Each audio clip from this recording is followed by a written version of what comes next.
College থেকে বাসায় ফিরে দেখি বাসা ভর্তি মেহমান। মামা মামির সাথে কয়েকটা ছেলে বসে আছে। ঘরে যেতে দেখলাম আপু এসেছে। কিছুই মাথায় ঢুকছে না। আমার ব্যাগ রেখে আপুকে জিজ্ঞেস করলাম ছেলেগুলো কারা। আপুর কথা শুনে যেন আমি আকাশ থেকে পড়লাম। আপু বলল, ওই যে লম্বা ছেলেটা দেখছিস মাথা নিচু করে বসে আছে, ওটা হলো মামার ছেলে, মানে মেঘ ভাই। আর বাকি যে দুজনকে দেখছিস ওরা হলো মেঘ ভাইয়ের বন্ধু।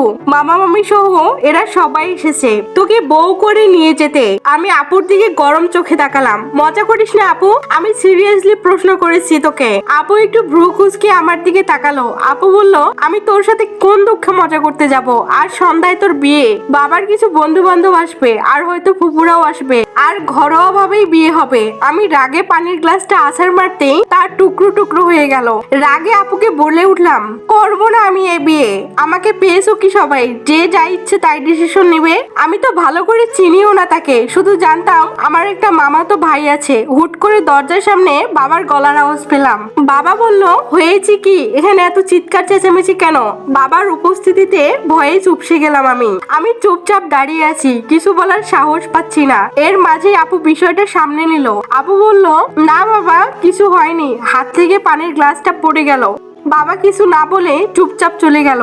আপুর দিকে তাকিয়ে কাঁদো সরে বললাম, আমি এই বিয়ে করবো না আপু। বিয়ের জন্য প্রস্তুতি চলছে, সন্ধ্যার পর বিয়ে। রাতে এখানে থেকে তারপরের দিন সকালে বউ নিয়ে তারা রওনা দেবে।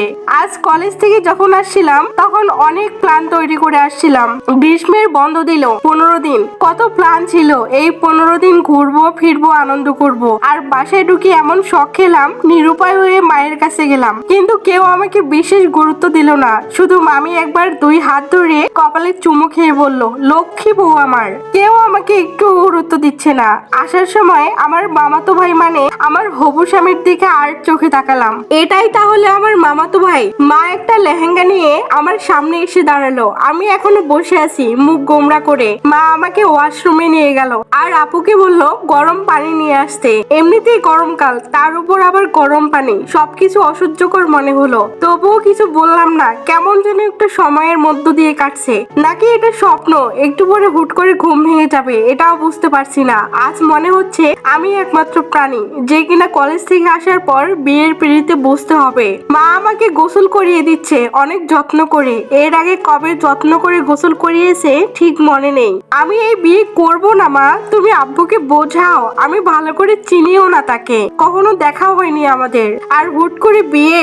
মা বলল, তাতে কি হয়েছে? বিয়ের আগে কি আমি তোর বাবাকে চিনতাম? তারপর কেউ আর আমার কথাকে পাত্তা দিল না। আর মা বলল, মেয়ে খুব ভালো ছেলে, তুই যেমন ছেলে চাইতি তেমন না হলে কি আর আমরা তোকে বিয়ে দিতাম? তারপর আমাকে রেডি করানো হলো। হঠাৎ করে পরবর্তী পার্ট পেতে অবশ্যই নেক্সট লিখে কমেন্ট করে জানাবেন।